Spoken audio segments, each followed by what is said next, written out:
ಓಂ ಶಾಂತಿ. ಇಂದಿನ ದಿನಾಂಕ 27/2/2026. ಪ್ರಾರ್ಥ ಮುರಳಿ ಬಾಪ್ತಾದ ಮಧುಬನ. ಮಧುರ ಮಕ್ಕಳೇ, ನೀವು ಈ ಸ್ಮಶಾನವನ್ನು ಪರಿಸ್ಥಾನವನ್ನಾಗಿ ಮಾಡುತ್ತಿದ್ದೀರಿ.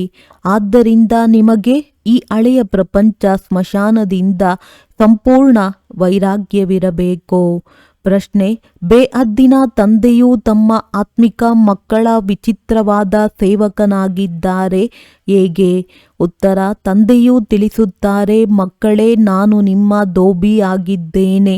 ನೀವು ಮಕ್ಕಳನ್ನಷ್ಟೇ ಅಲ್ಲ, ಇಡೀ ಪ್ರಪಂಚದ ಚೀಚಿ ಕೊಳಕು ವಸ್ತುಗಳನ್ನು ಸೆಕೆಂಡಿನಲ್ಲಿ ಸ್ವಚ್ಛ ಮಾಡಿಬಿಡುತ್ತೇನೆ. ಆತ್ಮರೂಪಿ ವಸ್ತ್ರವು ಸ್ವಚ್ಛವಾದರೆ ಶರೀರವು ಶುದ್ಧವಾದದ್ದೇ ಸಿಗುತ್ತದೆ. ತಂದೆಯು ಇಂತಹ ವಿಚಿತ್ರ ಸೇವಕನಾಗಿದ್ದಾರೆ. ಮನ್ಮನಾಭೋಧ ಚೂ ಮಂತ್ರದಿಂದ ಸೆಕೆಂಡಿನಲ್ಲಿ ಸ್ವಚ್ಛ ಮಾಡಿಬಿಡುತ್ತಾರೆ. ಓಂ ಶಾಂತಿ.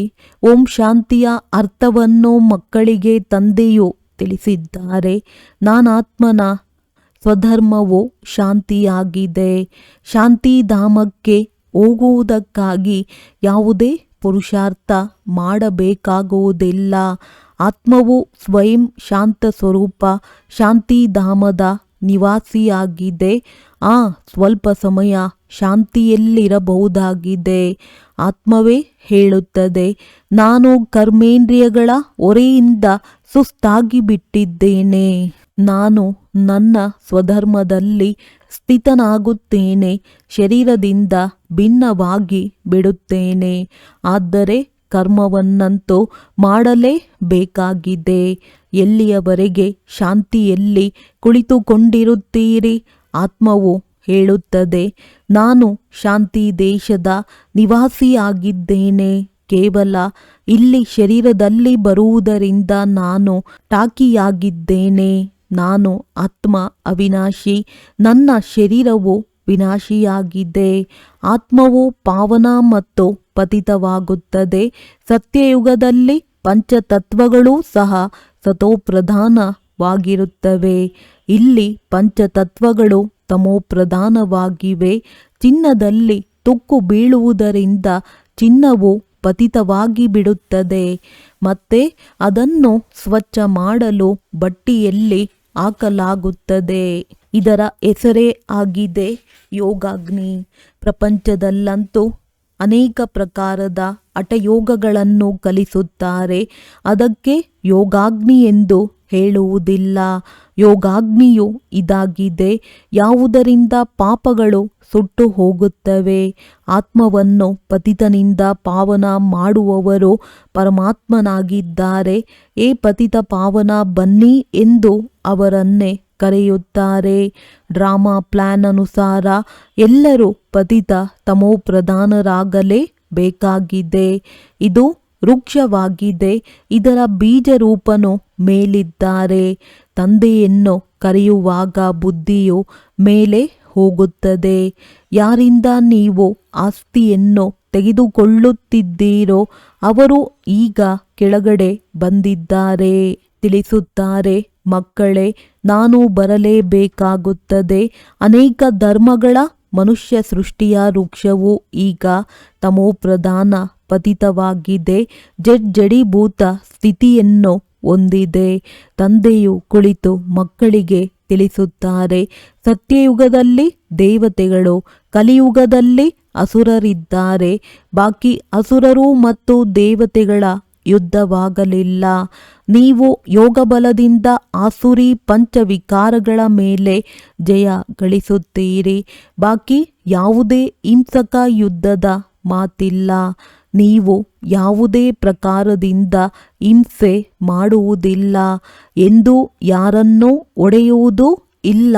ನೀವು ಡಬಲ್ ಅಹಿಂಸಕರಾಗಿದ್ದೀರಿ. ಕಾಮ ಕಟಾರಿಯನ್ನು ನಡೆಸುವುದು ಬಹಳ ದೊಡ್ಡ ಪಾಪವಾಗಿದೆ. ತಂದೆಯೂ ತಿಳಿಸುತ್ತಾರೆ, ಈ ಕಾಮ ಕಟಾರಿಯೇ ಆದಿ ಮಧ್ಯ ಅಂತ್ಯ ದುಃಖ ಕೊಡುತ್ತದೆ. ಆದ್ದರಿಂದ ವಿಕಾರದಲ್ಲಿ ಹೋಗಬಾರದು. ತಾವು ಸರ್ವಗುಣ ಸಂಪನ್ನರು ಎಂದು ದೇವತೆಗಳ ಮುಂದೆ ಮಹಿಮೆ ಮಾಡುತ್ತಾರಲ್ಲವೇ? ಆತ್ಮವು ಹೇಳುತ್ತದೆ, ನಾವು ಪತಿತರಾಗಿದ್ದೇವೆ. ಆದ್ದರಿಂದಲೇ ಏ ಪತಿತ ಪಾವನ ಬನ್ನಿ ಎಂದು ಕರೆಯುತ್ತಾರೆ. ಪಾವನರಿದ್ದಾಗ ಯಾರನ್ನು ಕರೆಯುವುದಿಲ್ಲ. ಅದಕ್ಕೆ ಸ್ವರ್ಗವೆಂದು ಹೇಳಲಾಗುತ್ತದೆ. ಇಲ್ಲಂತೂ ಸಾಧು ಸಂತ ಮೊದಲಾದವರು ಏ ಪತಿತ ಪಾವನ ಸೀತಾರಾಮ ಎಂದು ಎಷ್ಟೊಂದು ಆಡುತ್ತಾರೆ. ತಂದೆಯು ತಿಳಿಸುತ್ತಾರೆ, ಈ ಸಮಯದಲ್ಲಿ ಇಡೀ ಪ್ರಪಂಚವು ಪತಿತವಾಗಿದೆ. ಇದರಲ್ಲಿಯೂ ಯಾರದ್ದೂ ದೋಷವಿಲ್ಲ. ಈ ನಾಟಕವು ಮಾಡಲ್ಪಟ್ಟಿದೆ. ನಾನು ಬರುವವರೆಗೆ ಇವರು ತಮ್ಮ ಪಾತ್ರವನ್ನಭಿನಯಿಸಬೇಕಾಗಿದೆ. ಜ್ಞಾನ ಮತ್ತು ಭಕ್ತಿ ನಂತರ ವೈರಾಗ್ಯ ಬರುವುದು. ಹಳೆಯ ಪ್ರಪಂಚದಿಂದ ವೈರಾಗ್ಯ, ಇದು ಬೇಅದ್ದಿನ ವೈರಾಗ್ಯವಾಗಿದೆ. ಅವರದ್ದು ಅದ್ದಿನ ವೈರಾಗ್ಯವಾಗಿದೆ. ನೀವು ತಿಳಿದುಕೊಂಡಿದ್ದೀರಿ, ಈ ಹಳೆಯ ಪ್ರಪಂಚವು ಈಗ ಸಮಾಪ್ತಿಯಾಗಲಿದೆ.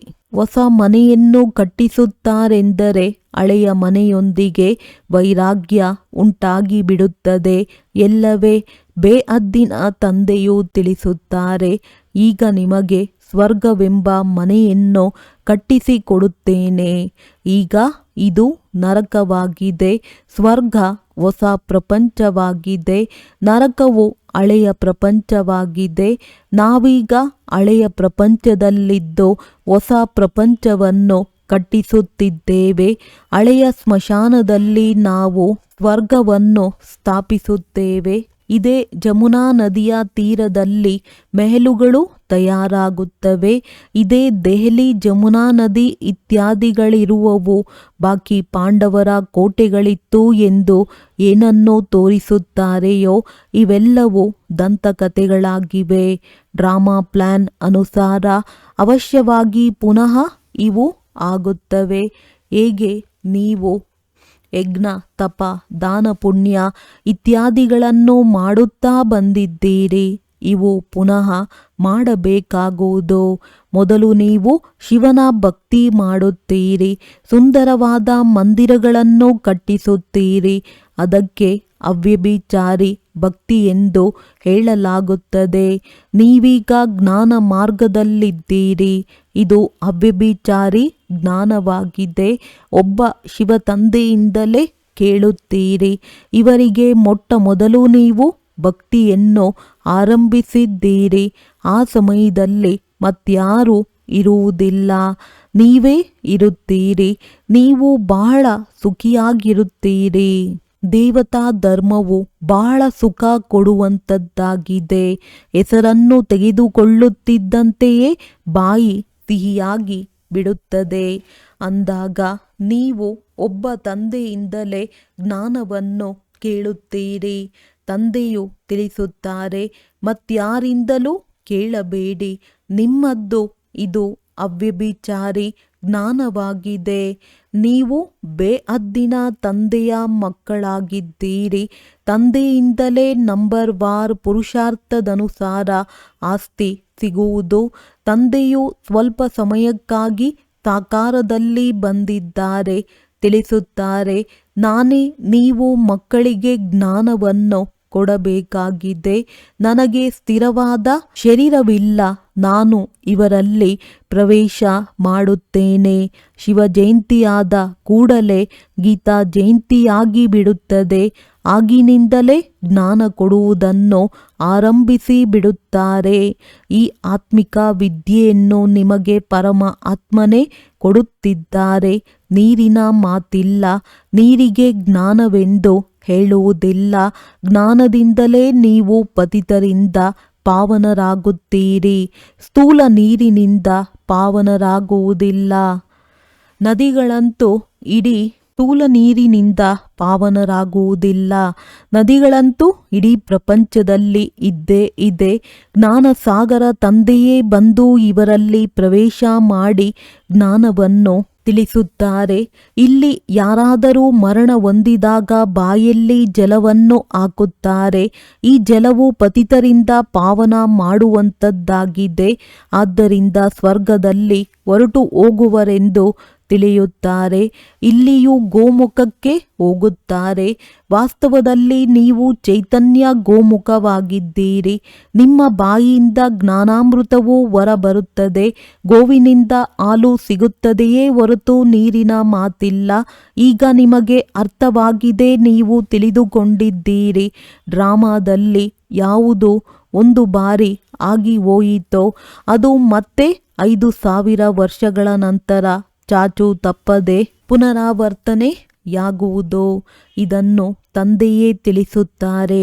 ಅವರು ಎಲ್ಲರ ಸದ್ಗತಿದಾತನಾಗಿದ್ದಾರೆ.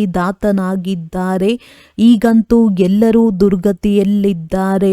ರಾವಣನನ್ನು ಏಕೆ ಸುಡುತ್ತಾರೆಂದು ನೀವು ಮೊದಲು ತಿಳಿದುಕೊಂಡಿರಲಿಲ್ಲ.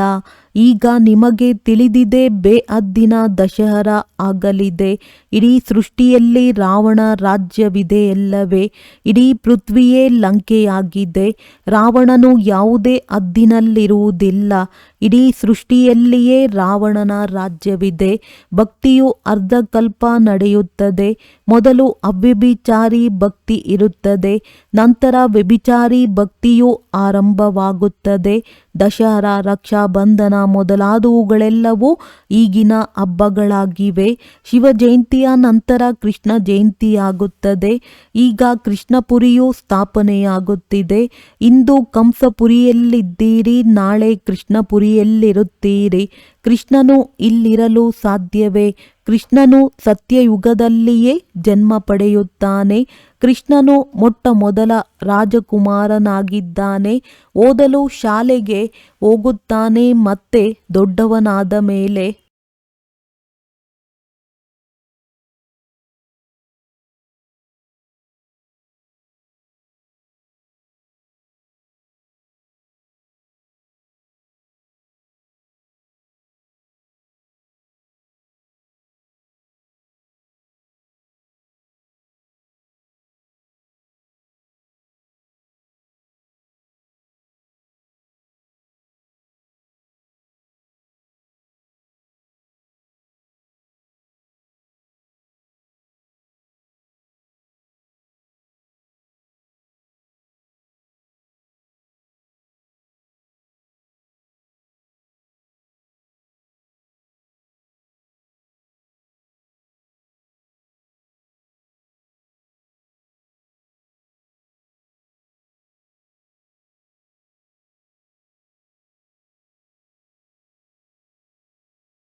ಓದಲು ಶಾಲೆಗೆ ಹೋಗುತ್ತಾನೆ.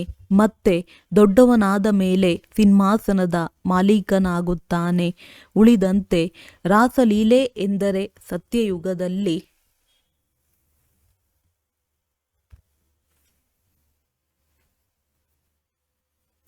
ಕೃಷ್ಣನು ಯಾರಿಗೂ ಕುಳಿತು ಜ್ಞಾನವನ್ನು ತಿಳಿಸಲು ಸಾಧ್ಯವಿಲ್ಲ. ಮಹಿಮೆಯೆಲ್ಲವೂ ಒಬ್ಬ ಶಿವ ತಂದೆಯದಾಗಿದೆ.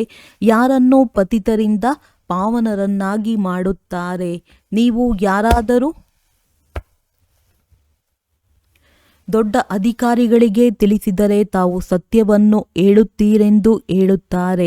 ಆದರೆ ಅವರು ಯಾರಿಗೂ ತಿಳಿಸಲು ಸಾಧ್ಯವಿಲ್ಲ. ಅವರ ಮಾತನ್ನು ಯಾರೂ ಕೇಳುವುದಿಲ್ಲ. ಬೀಕೆ ಆದರೆಂದರೆ ಇವರಿಗಂತೂ ಬೀಕೆಗಳ ಜಾದು ಹಿಡಿದು ಬಿಟ್ಟಿದೆ ಎಂದು ಎಲ್ಲರೂ ಹೇಳತೊಡಗುತ್ತಾರೆ. ಬೀಕೆಗಳ ಹೆಸರನ್ನು ಕೇಳಿದರೆಂದರೆ ಸಾಕು, ಇವರು ಜಾದು ಮಾಡುವರೆಂದು ತಿಳಿಯುತ್ತಾರೆ. ಯಾರಿಗಾದರೂ ಸ್ವಲ್ಪ ಜ್ಞಾನ ಹೇಳಿದರೆ ಸಾಕು, ಈ ಬೀಕೆಗಳು ಜಾದು ಮಾಡುತ್ತಾರೆ. ಇವರು ತಮ್ಮ ದಾದಾರವರ ವಿನಃ ಮತ್ಯಾರನ್ನು ಒಪ್ಪುವುದಿಲ್ಲ. ಭಕ್ತಿ ಇತ್ಯಾದಿಗಳನ್ನು ಮಾಡುವುದಿಲ್ಲವೆಂದು ಹೇಳಿಬಿಡುತ್ತಾರೆ. ತಂದೆಯು ತಿಳಿಸುತ್ತಾರೆ, ಮಕ್ಕಳೇ, ಭಕ್ತಿ ಮಾಡಬೇಡಿ ಎಂದು ಯಾರನ್ನು ನಿರಾಕರಿಸಬಾರದು. ಭಕ್ತಿಯು ತಾನಾಗಿಯೇ ಬಿಟ್ಟು ಹೋಗುವುದು. ನೀವು ಭಕ್ತಿ ಬಿಡುತ್ತೀರಿ.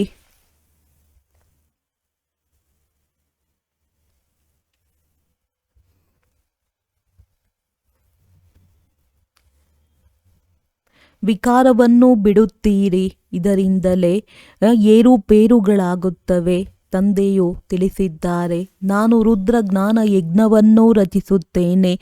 ಇದರಲ್ಲಿ ಆಸುರಿ ಸಂಪ್ರದಾಯದವರ ವಿಘ್ನಗಳು ಬೀಳುತ್ತವೆ. ಇದು ಶಿವತಂದೆಯ ಬೇಹದ್ದಿನ ಯಜ್ಞವಾಗಿದೆ.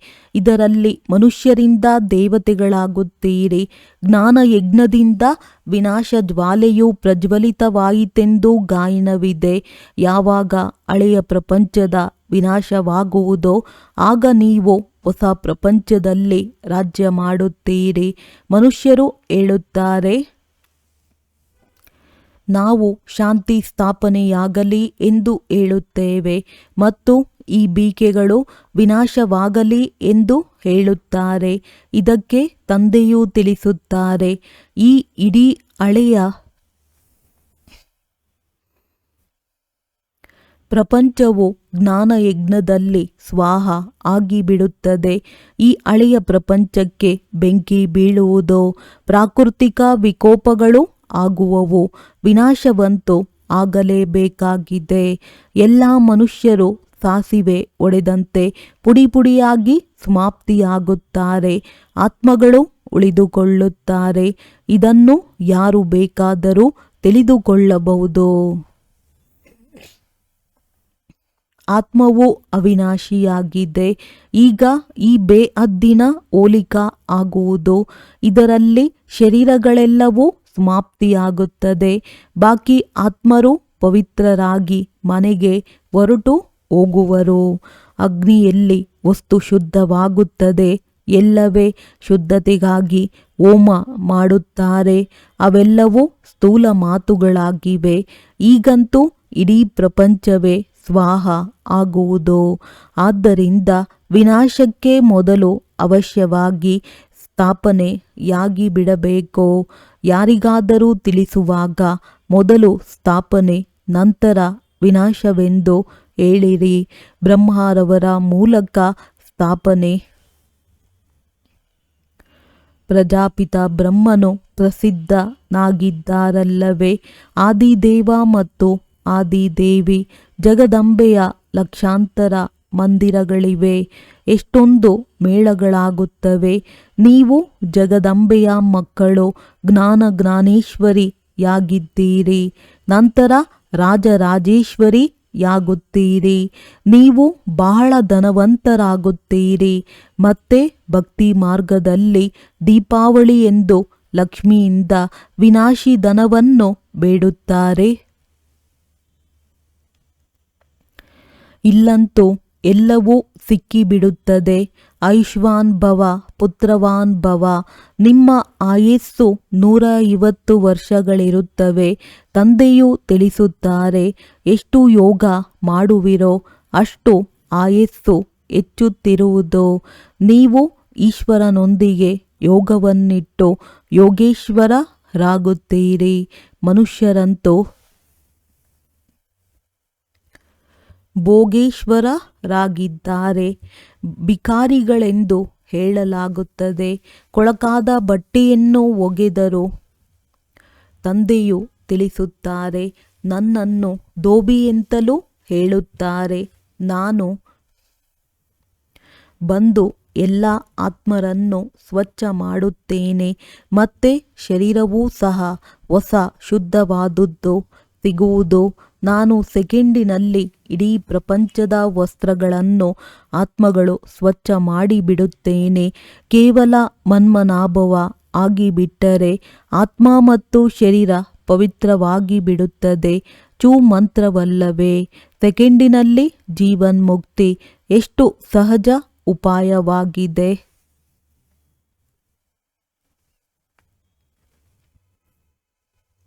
ತಂದೆಯನ್ನು ನೆನಪು ಮಾಡಿದರೆ ಪಾವನರಾಗಿ ಬಿಡುತ್ತೀರಿ. ನಡೆಯುತ್ತಾ ತಿರುಗಾಡುತ್ತಾ ಕೇವಲ ತಂದೆಯನ್ನು ನೆನಪು ಮಾಡಿ. ನಾನು ಮತ್ತೇನು ಕಷ್ಟವನ್ನು ನಿಮಗೆ ಕೊಡುವುದಿಲ್ಲ. ಕೇವಲ ನೆನಪು ಮಾಡಬೇಕಾಗಿದೆ. ಈಗ ಒಂದೊಂದು ಸೆಕೆಂಡಿನಲ್ಲಿ ನಿಮ್ಮದ್ದು ಏರುವ ಕಲೆಯಾಗುತ್ತದೆ. ತಂದೆಯು ತಿಳಿಸುತ್ತಾರೆ, ನಾನು ನೀವು ಮಕ್ಕಳ ಸೇವಕನಾಗಿ ಬಂದಿದ್ದೇನೆ. ಏ ಪತಿತ ಪಾವನ, ಬನ್ನಿ ಬಂದು ನಮ್ಮನ್ನು ಪಾವನ ಮಾಡಿ ಎಂದು ನೀವು ಕರೆದಿರಿ. ಮಕ್ಕಳೇ, ನಾನೀಗ ಬಂದಿದ್ದೇನೆ ಅಂದ ಮೇಲೆ ಸೇವಕನಾದರಲ್ಲವೇ? ಯಾವಾಗ ನೀವು ಮಕ್ಕಳು ಪತಿತರಾಗುತ್ತೀರೋ ಆಗ ನೀವು ಬಹಳ ಜೋರಾಗಿ ಚೀರಾಡುತ್ತೀರಿ. ಈಗ ನಾನು ಬಂದಿದ್ದೇನೆ, ನಾನು ಕಲ್ಪವೂ ಬಂದು ನೀವು ಮಕ್ಕಳಿಗೆ ಮಂತ್ರವನ್ನು ಕೊಡುತ್ತೇನೆ. ನನ್ನನ್ನು ನೆನಪು ಮಾಡಿದರೆ ನೀವು ಪಾವನರಾಗಿ ಬಿಡುತ್ತೀರಿ. ಮನ್ಮನಾಭವದ ಅರ್ಥವೇ ಆಗಿದೆ. ಮನ್ಮನಾಭವ ಮಧ್ಯಾಜೀಭವದ ಅರ್ಥಾತ್ ತಂದೆಯನ್ನು ನೆನಪು ಮಾಡಿದರೆ ವಿಷ್ಣುಪುರಿಯ ಮಾಲೀಕರಾಗುತ್ತೀರಿ. ನೀವು ವಿಷ್ಣುಪುರಿಯ ರಾಜ್ಯವನ್ನು ತೆಗೆದುಕೊಳ್ಳಲು ಬಂದಿದ್ದೀರಿ. ರಾವಣಪುರಿಯ ನಂತರ ವಿಷ್ಣುಪುರಿಯಾಗುವುದು, ಕಂಸಪುರಿಯ ನಂತರ ಕೃಷ್ಣಪುರಿಯಾಗುವುದು ಎಷ್ಟು ಸಹಜವಾಗಿ ತಿಳಿಸಲಾಗುತ್ತದೆ. ಈ ಹಳೆಯ ಪ್ರಪಂಚದಿಂದ ಮಮತ್ವವನ್ನು ಕಳೆಯಿರಿ. ಈಗ 84 ಜನ್ಮಗಳನ್ನು ಪೂರ್ಣ ಮಾಡಿದ್ದೀರಿ. ಈ ಹಳೆಯ ಶರೀರವನ್ನು ಬಿಟ್ಟು ಹೊಸ ಪ್ರಪಂಚದಲ್ಲಿ ಹೋಗುತ್ತೀರಿ. ನೆನಪಿನಿಂದಲೇ ನಿಮ್ಮ ಪಾಪಗಳು ಕಳೆಯುತ್ತವೆ. ಇಷ್ಟು ಧೈರ್ಯವನ್ನಿಡಬೇಕು. ಅವರಂತೂ ಬ್ರಹ್ಮತತ್ವವನ್ನು ನೆನಪು ಮಾಡುತ್ತಾರೆ. ನಾವು ಬ್ರಹ್ಮತತ್ವದಲ್ಲಿ ಲೀನವಾಗಿ ಬಿಡುತ್ತೇವೆಂದು ತಿಳಿಯುತ್ತಾರೆ. ಆದರೆ ಬ್ರಹ್ಮತತ್ವವು ಇರುವ ಸ್ಥಾನವಾಗಿದೆ. ಆ ಸಾಧು ಸನ್ಯಾಸಿಗಳು ತಪಸ್ಸಿನಲ್ಲಿ ಕುಳಿತು ಬಿಡುತ್ತಾರೆ. ನಾವೀಗ ಹೋಗಿ ಲೀನವಾಗಿ ಬಿಡುತ್ತೇವೆಂದು ತಿಳಿಯುತ್ತಾರೆ. ಆದರೆ ಯಾರೂ ಹಿಂತಿರುಗಿ ಹೋಗಲು ಸಾಧ್ಯವಿಲ್ಲ. ಬ್ರಹ್ಮತತ್ವದೊಂದಿಗೆ ಯೋಗವನ್ನಿಡುವುದರಿಂದ ಪಾವನರಂತೂ ಆಗುವುದಿಲ್ಲ. ಯಾರೊಬ್ಬರೂ ಹಿಂತಿರುಗಿ ಹೋಗಲು ಸಾಧ್ಯವಿಲ್ಲ. ಪುನರ್ಜನ್ಮವನ್ನಂತೂ ತೆಗೆದುಕೊಳ್ಳಲೇ ಬೇಕಾಗಿದೆ. ತಂದೆಯು ಬಂದು ಸತ್ಯವನ್ನು ತಿಳಿಸುತ್ತಾರೆ. ಸತ್ಯ ತಂದೆಯು ಸತ್ಯಖಂಡವನ್ನು ಸ್ಥಾಪನೆ ಮಾಡುತ್ತಾರೆ. ರಾವಣನು ಬಂದು ಅಸತ್ಯಖಂಡವನ್ನಾಗಿ ಮಾಡುತ್ತಾನೆ.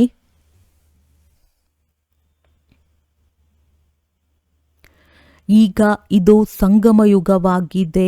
ಇದರಲ್ಲಿ ನೀವು ಉತ್ತಮರಿಗಿಂತಲೂ ಉತ್ತಮರಾಗುತ್ತೀರಿ. ಆದ್ದರಿಂದ ಇವರಿಗೆ ಪುರುಷೋತ್ತಮರೆಂದು ಹೇಳಲಾಗುತ್ತದೆ. ನೀವು ಕವಡೆಯಿಂದ ವಜ್ರ ಸಮಾನರಾಗುತ್ತೀರಿ. ಇದು ಬೇಅದ್ದಿನ ಮಾತಾಗಿದೆ. ಉತ್ತಮರಿಗಿಂತಲೂ ಉತ್ತಮ ಮನುಷ್ಯರು ದೇವತೆಗಳಾಗಿದ್ದಾರೆ. ನೀವೀಗ ಪುರುಷೋತ್ತಮ ಸಂಗಮಯುಗದಲ್ಲಿ ಕುಳಿತಿದ್ದೀರಿ.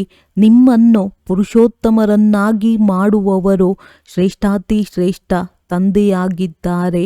ಶ್ರೇಷ್ಠಾತಿ ಶ್ರೇಷ್ಠ ಸ್ವರ್ಗದ ಆಸ್ತಿಯನ್ನು ನಿಮಗೆ ಕೊಡುತ್ತಾರೆ. ಮತ್ತೆ ನೀವೇಕೆ ಮರೆತು ಹೋಗುತ್ತೀರಿ? ತಂದೆಯು ತಿಳಿಸುತ್ತಾರೆ, ಮಕ್ಕಳೇ, ನನ್ನನ್ನು ನೆನಪು ಮಾಡಿ ಎಂದು. ಮತ್ತೆ ಮಕ್ಕಳು ಹೇಳುತ್ತಾರೆ, ಬಾಬಾ, ನಾವು ಮರೆಯದಿರುವಂತೆ ಕೃಪೆ ಮಾಡಿ. ಆದರೆ ಇದು ಹೇಗೆ ಸಾಧ್ಯ? ತಂದೆಯ ಆದೇಶದಂತೆ ನಡೆಯಬೇಕಲ್ಲವೇ? ತಂದೆಯು ತಿಳಿಸುತ್ತಾರೆ, ನನ್ನನ್ನು ನೆನಪು ಮಾಡಿದರೆ ನೀವು ಪತಿತರಿಂದ ಪಾವನರಾಗಿ ಬಿಡುತ್ತೀರಿ. ಆದೇಶದಂತೆ ನಡೆಯಬೇಕಲ್ಲವೇ? ಬಾಕಿ ನಾನೇನು ಆಶೀರ್ವಾದ ಮಾಡಲಿ? ಒಳ್ಳೆಯದು. ಮಧುರಾತಿ ಮಧುರ ಅಗಲಿ ಹೋಗಿ ಮರಳಿ ಸಿಕ್ಕಿರುವ ಮಕ್ಕಳ ಪ್ರತಿ ಮಾತ್ಪಿತಾ ಬಾಪ್ ತಾದಾರವರ ನೆನಪು, ಪ್ರೀತಿ ಹಾಗೂ ಸುಪ್ರಭಾತ. ಆತ್ಮಿಕ ಮಕ್ಕಳಿಗೆ ಆತ್ಮಿಕ ತಂದೆಯ ನಮಸ್ತೆ. ಧಾರಣೆಗಾಗಿ ಮುಖ್ಯ ಸಾರ. ತಂದೆಯ ಪ್ರತಿ ಆದೇಶದಂತೆ ನಡೆದು ಸ್ವಯಂವನ್ನು ಕವಡೆಯಿಂದ ವಜ್ರ ಸಮಾನರನ್ನಾಗಿ ಮಾಡಿಕೊಳ್ಳಬೇಕಾಗಿದೆ. ಒಬ್ಬ ತಂದೆಯ ನೆನಪಿನಲ್ಲಿದ್ದು ಸ್ವಯಂನ ವಸ್ತ್ರಗಳನ್ನು ಸ್ವಚ್ಛ ಮಾಡಿಕೊಳ್ಳಬೇಕಾಗಿದೆ.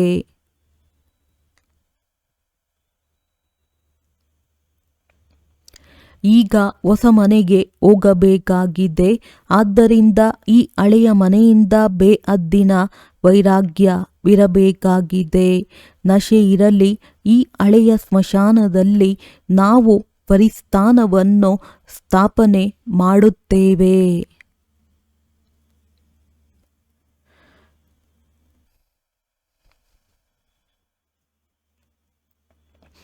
ವರದಾನ: ದಯಾದೃಷ್ಟಿಯ ಮೂಲಕ ತಿರಸ್ಕಾರದ ದೃಷ್ಟಿಯನ್ನು ಸಮಾಪ್ತಿಗೊಳಿಸುವ ಜ್ಞಾನಪೂರ್ಣ ಭವ.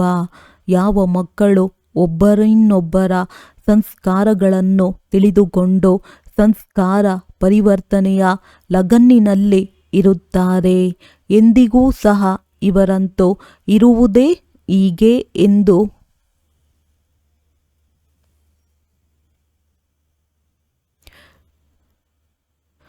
ಯೋಗಿಸುವುದಿಲ್ಲವೋ ಅವರಿಗೆ ಹೇಳಲಾಗುತ್ತದೆ. ಜ್ಞಾನಪೂರ್ಣರು ಅವರು ಸ್ವಯಂವನ್ನು ನೋಡಿಕೊಳ್ಳುತ್ತಾ ಹಾಗೂ ನಿರ್ವಿಘ್ನರಾಗಿ ಇರುತ್ತಾರೆ. ಅವರ ಸಂಸ್ಕಾರವು ತಂದೆಯ ಸಮಾನ ದಯಾಹೃದಯಿ ಆಗಿರುತ್ತದೆ. ದಯಾದೃಷ್ಟಿಯು ತಿರಸ್ಕಾರದ ದೃಷ್ಟಿಯನ್ನು ಸಮಾಪ್ತಿ ಮಾಡಿಬಿಡುತ್ತದೆ. ಇಂತಹ ದಯಾಹೃದಯಿ ಮಕ್ಕಳೆಂದಿಗೂ ಸಹ ಪರಸ್ಪರದಲ್ಲಿ ಕಿರಿಕಿರಿ ಮಾಡುವುದಿಲ್ಲ. ಅವರು ಸುಪುತ್ರರಾಗಿದ್ದು ಪ್ರತ್ಯಕ್ಷ ಪ್ರಮಾಣವನ್ನು ಕೊಡುತ್ತಾರೆ.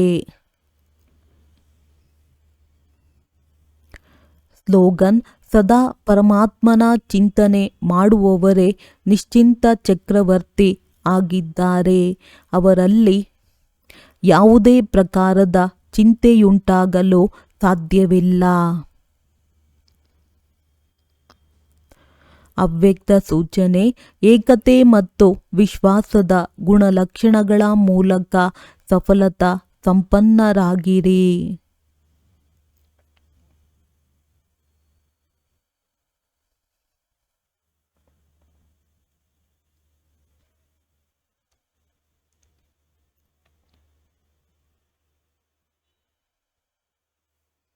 ಸ್ವ ಉನ್ನತಿ ಮತ್ತು ಸೇವೆಯ ಉನ್ನತಿ ಎರಡರಲ್ಲಿ ಒಬ್ಬರು ಹೇಳಿದರು, ಇನ್ನೊಬ್ಬರು ಆಜಿ ಎಂದು ಹೇಳಿದರು. ಹೀಗೆ ಸದಾ ಏಕತೆ ಮತ್ತು ದೃಢತೆಯಿಂದ ಮುಂದುವರಿಯುತ್ತೀರಿ. ಹೇಗೆ ದಾದಿಯರ ಏಕತೆ ಮತ್ತು ದೃಢತೆಯ ಸಂಘಟನೆ ಪಕ್ಕವಿದೆ, ಹಾಗೆಯೇ ನೀವು ರತ್ನಗಳ ಸಂಘಟನೆ ಪಕ್ಕವಾಗಲಿ. ಸಂಘಟನೆಯ ಶಕ್ತಿ ಏನು ಬೇಕಾದರೂ ಮಾಡಬಹುದು. ಸಂಘಟನೆಯ ಲಕ್ಷಣದ ನೆನಪಾರ್ಥವಾಗಿದೆ. ಪಂಚ ಪಾಂಡವರು. ಒಳ್ಳೆಯದು. ಓಂ ಶಾಂತಿ.